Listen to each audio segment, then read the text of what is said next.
سبحان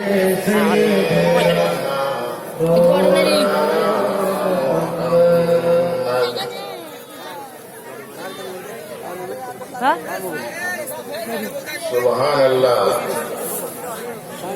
جناب شمس العالم ماسٹر عرف درباری جی، انہوں نے ایک ٹرالی گٹی اور 550 روپیہ اس ادارے کی تعمیر کے لیے بطور دان پیش کیا ہے. سبحان اللہ. اللہ تبارک و تعالی ان کے دان کو قبول فرمائے اور دین و دنیا کی بھلائی سے انہیں شاد کام فرمائے. محترم حضرات، اور جناب عبدالقدوس صاحب کی وائف نے بھی 100 روپیہ دیا ہے، اور جن لوگوں نے بھی دیا ہے، اللہ تبارک و تعالی علیم و خبیر ہے، سب کی نیتوں کو جانتا ہے. آئیے ایک مرتبہ سب کے لیے ہم پہلے ہی دعا کر لیتے ہیں. اللہم آمین. اللہم صلی علی سیدنا و مولانا محمد وعلی آل سیدنا و مولانا محمد وبارک وسلم صلاۃ و سلام علیک یا رسول اللہ. یا اللہ، تو علیم و خبیر ہے مولا، تو علیم بذات الصدور ہے. مولا کریم، تو اپنی شان کریمی اور رحیمی سے ان تمام لوگوں کے خیرات کو تو قبول فرما لو جنہوں نے تیرے محبوب پاک صلی اللہ تعالی علیہ وسلم کے گھر کی تعمیر کے لیے اپنی کمائی سے جو کچھ بھی عطا کیا ہے مولا تو قبول فرما لے، اور سب کو تو بہتر جزا عطا فرما، دین و دنیا کی خیر عطا فرما، سعادت عطا فرما، سب کے کاروبار میں خیر و برکت نازل فرما، سب کے گھروں سے آفتوں اور بلاؤں کو دور فرما، سب کو اپنے حفظ و امان میں رکھنا. مولا کریم، سب کو نیک بنانا، سب کو ایمان کے ساتھ خاتمہ نصیب فرمانا.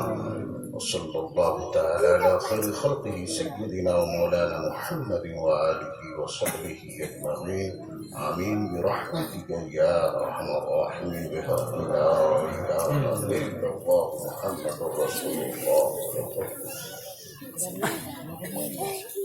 محترم حضرات،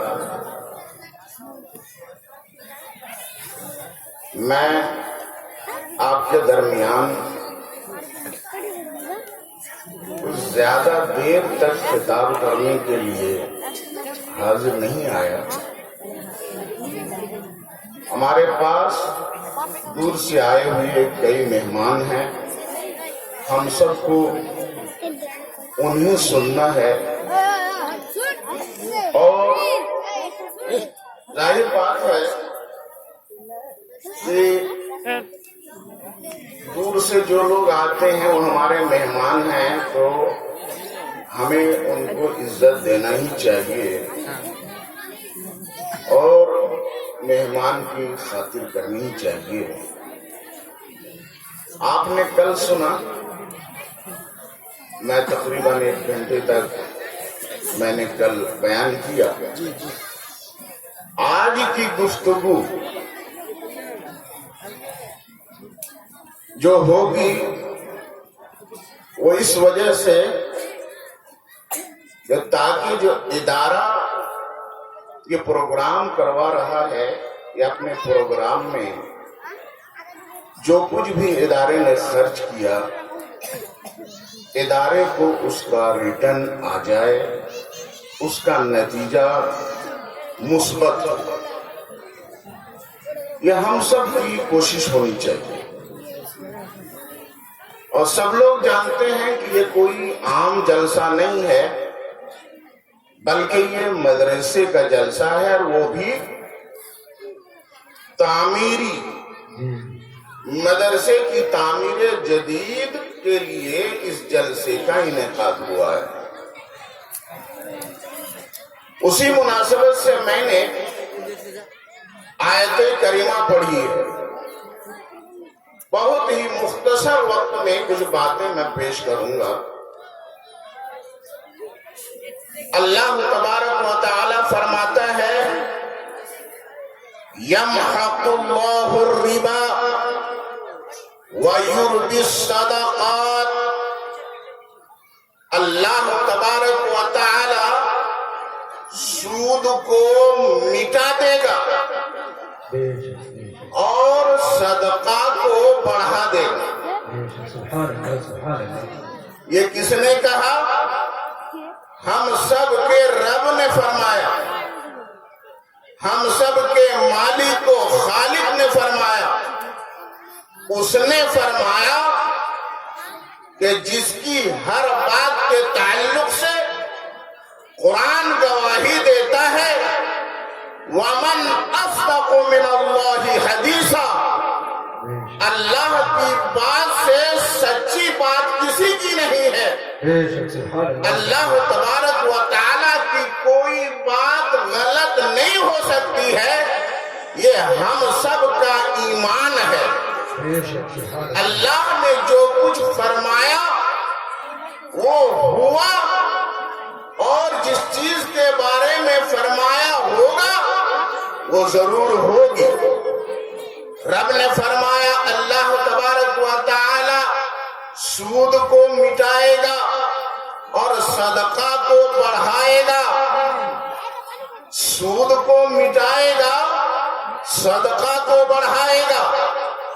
اب میں اس وقت سود کی طرف نہیں جانا چاہتا ہوں، یہ کسی اور وقت کے لیے میں اسے چھوڑ رکھتا ہوں، لیکن صرف اتنا کہنا چاہتا ہوں، بظاہر ایسا معلوم ہوتا ہے کہ فلاں آدمی سودی کاروبار کرتا ہے، وہ سود کھاتا ہے اور اس سودی کاروبار کی وجہ سے وہ مالدار ہوتا چلا جاتا ہے، اس کی دولت بڑھتی چلی جاتی ہے۔ لوگ یہ سوچتے ہیں یہ سود کا کاروبار کرتا ہے، لیکن اس کاروبار میں تو اس کو برکت ہی برکت مل رہی ہے، اس کی بلڈنگ کھڑی ہو گئی ہے، اس کے پاس موٹر کاریں بھی ہو گئی ہیں، جائیداد بھی ہو گئی ہے۔ حضرات گرامی، یہ برکت نہیں ہے، یہ برکت نہیں ہے، یہ رب تبارک و تعالی کی طرف سے ڈھیل دینا ہے، یہ خدا کی طرف سے ڈھیل دینا ہے۔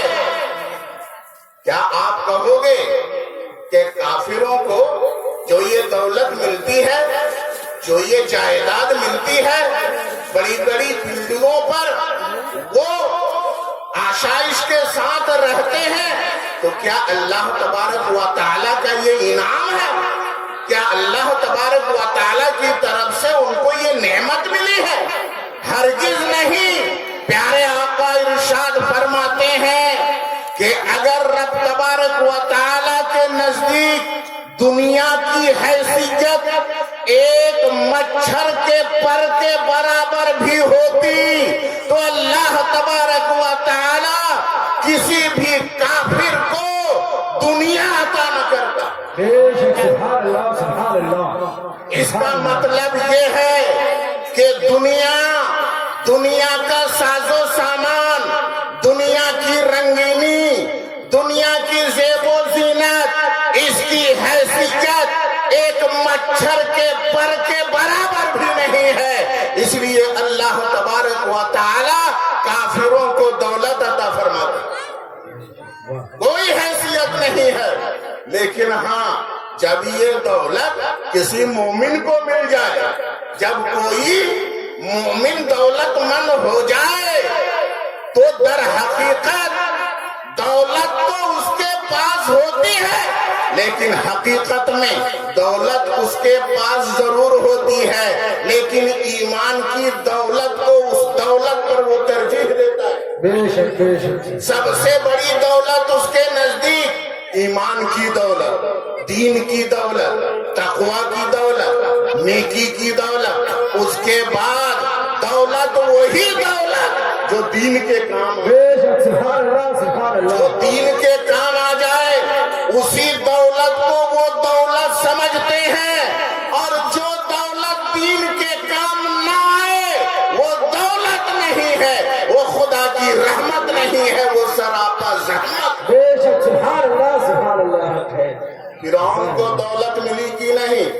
وہ نعمت تھی؟ نہیں، وہ زحمت۔ کیا حامان اور شداد کو دولت ملی تھی؟ کیا وہ نعمت تھی؟ نہیں، وہ زحمت تھی۔ فرعون کو دولت ملی تھی؟ وہ نعمت نہیں تھی، وہ زحمت تھی۔ لیکن دولت تو عثمان غنی کو بھی ملی تھی، دولت تو عثمان غنی کو بھی ملی تھی، لیکن وہ دولت سراپا رحمت ہی رحمت۔ کیوں؟ اس لیے کہ حضرت عثمان غنی نے دولت کو اپنے لیے خاص نہیں سمجھا، بلکہ یوں کہیے انہوں نے یہ سمجھا کہ دولت کا میں مالک نہیں ہوں، دولت کا مالک وہ ہے جس نے ہمیں دولت دی ہے۔ میں تو دولت کا امین ہوں، میں تو دولت کا امانت دار ہوں۔ ہرگز نہ سوچنا اللہ نے مال دیا ہے، یقین رکھو مال ہر مومن بندے کو اللہ تبارک و تعالی اتنا ہی عطا فرماتا ہے جس سے اس کی زندگی چل جائے، جس سے زندگی گزر جائے۔ اور جو آپ کی ضرورت سے فاضل ہے اللہ تبارک و تعالی وہ عطا فرماتا ہے آزمائش کے لیے، وہ ابتلا ہے، وہ آزمائش ہے۔ اللہ دیکھتا ہے کہ میں نے اپنے بندے کو جو اس کی ضرورت سے فاضل دولت دی ہے، مال دیا ہے، وہ اس مال کا حق ادا کر رہا ہے کہ نہیں؟ میں نے اس کے ذریعے سے میں نے اس مال کو فقیروں کا حق بنایا ہے تاکہ اس کے ہاتھ سے فقیروں کو یہ مال ملے۔ توجہ چاہوں گا، آپ سوچ سکتے ہیں نا، ذرا غور کیجئے، اللہ تعالی کچھ بندوں کو مال عطا فرماتا ہے، مومن بندوں کوئی، اور کچھ بندوں کو محتاج بناتا ہے، مالدار نہیں بناتا۔ کیا اللہ تبارک و تعالی کیا ان بندوں پر رحم فرمانے والا ہے اور کیا محتاجوں پر رحم فرمانے والا نہیں؟ وہ تو مالک غریبوں کا بھی ہے، وہ تو رحمان و رحیم محتاجوں کے لیے بھی ہے، وہ تو رحمان و رحیم مالداروں کے لیے بھی ہے۔ لیکن اللہ تبارک و تعالی نے کچھ کو مالدار بنایا اور کچھ کو محتاج بنایا۔ رب تبارک و تعالی کی حکمت یہ ہے کہ مالدار بندے محتاجوں کی دعائیں لیں،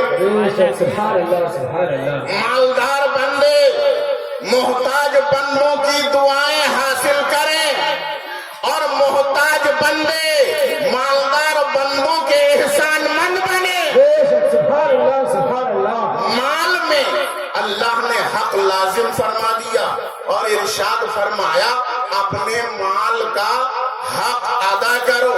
جب مال کا حق ادا کیا جائے گا تو وہ مال محتاجوں کو پہنچے گا، محتاجوں کو پہنچے گا، اور جب محتاجوں کو وہ مال پہنچے گا تو آپ کے ذریعے سے جب محتاج کو مال پہنچا تو وہ آپ کا احسان مند ہوگا، اور آپ کی بلڈنگ کو دیکھ کر اس کے دل میں کوفت نہیں ہوگی، غیظ و غضب کا جذبہ پروان نہیں چڑھے گا، آپ کی طرف سے وہ قد و عناد کا شکار نہیں ہوگا، آپ سے وہ جلے گا نہیں، آپ کی طرف سے وہ دشمنی کا شکار نہیں ہوگا، اپنے دل میں آپ کی عداوت نہیں رکھے گا، آپ سے محبت کا جذبہ پیدا ہوگا، مہربانی کا جذبہ پیدا ہوگا، اور جب آپ پر کوئی مصیبت آئے گی تو وہ محتاج اپنی جان دینے کے لیے تیار ہوگا۔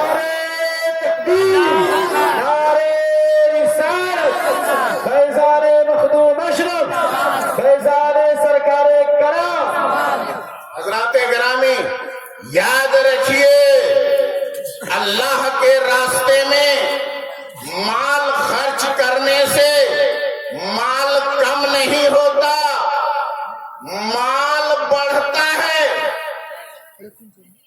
آدمی جو خرچ کرتا ہے اس میں اضافہ ہوتا ہے۔ اب آپ کہیں گے ہمارے پاس 1000 روپیے تھے، ہم نے دے دیے، ہمارے پاس تو کچھ رہا ہی نہیں، تو بڑھا کیسے؟ رب نے فرمایا انسان بہت جلد باز ہے، ابھی دیا ابھی مانگتا ہے۔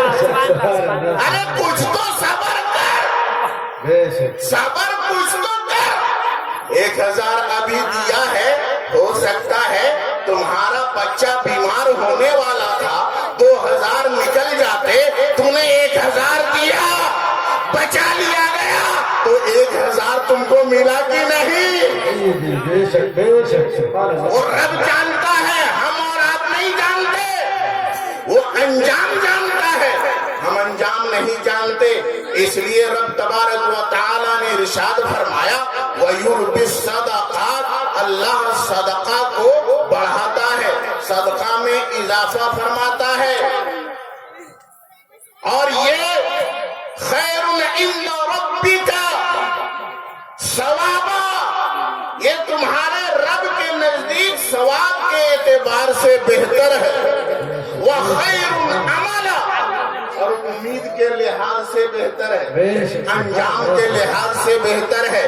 اور انجام کیا ہونے والا ہے نہ ہم جانتے ہیں نہ آپ جانتے ہیں۔ کیا مصیبت آنے والی تھی، وہ مصیبت ٹل گئی۔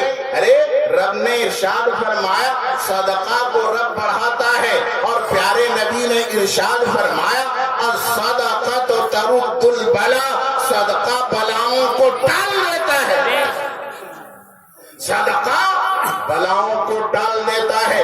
تو اگر مصیبتوں سے بچنا ہے تو صدقہ کرو، اگر بلاؤں سے بچنا ہے تو صدقہ کرو۔ ارے روتے ہو رات دن، مصیبتیں ختم نہیں ہوتی ہیں، پریشانیاں ختم نہیں ہوتی ہیں، صدقہ تو کرو۔ اور صدقہ یہ ضروری نہیں ہے کہ ہزاروں روپیہ ہو اور خرچ کرو تو صدقہ ہے، نہیں نہیں۔ پیارے نبی نے ارشاد فرمایا اگر کوئی شخص کھجور کی ایک گٹھلی کے برابر صدقہ کرے، رب تبارک و تعالیٰ کے دست رحمت میں، توجہ دیجئے گا، رب تبارک و تعالیٰ کے دست رحمت میں وہ صدقہ کی چیز پڑھنے سے پہلے رب تبارک و تعالیٰ اسے بڑھا کر احد پہاڑ کے برابر کر دیتا ہے۔ سمجھ میں آیا نا؟ سبحان اللہ سبحان اللہ۔ مدرسہ اشرفیہ معین الاسلام میں ایک بچے نے 1000 اور کچھ پیسے دان کیے، مولا تبارک و تعالیٰ قبول فرمائے، اللہ تبارک و تعالیٰ اس کو نیک جوان کرے، جوانی بھی نیک ہو، بڑھاپا بھی نیک ہو۔ اللہ تبارک و تعالیٰ سب کی نیتوں کو جانتا ہے۔ محترم حضرات یاد رکھیے گا، یہ آگے پیچھے جو آدمی کرتا ہے نا، یہ شیطان وسوسہ ڈالتا ہے۔ قرآن کہتا ہے جو پیچھے کھڑے ہیں میں ان سے گزارش کروں گا کہ وہ آگے آ جائے، آگے جگہ خالی ہے، تھوڑا ادھر سے سائڈ سے آگے آ جائے، بہت لوگ پیچھے کھڑے ہیں، آپ ادھر آ جائے تھوڑا سا۔ الشیطان یعدکم الفقر، شیطان تم کو محتاجی کا ڈر سناتا ہے، ڈراتا ہے، پیسہ دو گے محتاج ہو جاؤ گے، خرچ کرو گے محتاج ہو جاؤ گے، تو شیطان تم کو روکتا ہے، ڈراتا ہے۔ رب تبارک و تعالیٰ کا اعلان ہے، وہ فرماتا ہے کہ شیطان تم کو فقر سے ڈراتا ہے، محتاجی سے ڈراتا ہے۔ ارے ہمارے پاس مال ہے، ہم نے دیا، اگر فقر آیا، محتاجی آئی تو کیا ہوا؟ اگر رب کی یہی مرضی ہے تو ہم اسی سے راضی ہیں۔ نعرہ تکبیر، نعرہ چاہیے۔ اور جب جذبہ یہ ہوگا، نیت یہ ہوگی کہ اگر مال خرچ کرنے سے فقر آ جائے گا، محتاجی آ جائے گی، تو ہم اسی سے راضی ہیں، اس لیے کہ یہاں اگر فقر آ گیا، محتاجی آ گئی، تو وہاں تو بہت بڑی نعمت ملنے والی ہے۔ میرے آقا نے ارشاد فرمایا کہ میری امت کے فقراء، میری امت کے محتاج لوگ مالداروں سے 70 سال پہلے جنت میں جائیں گے۔ روایت کے مطابق 70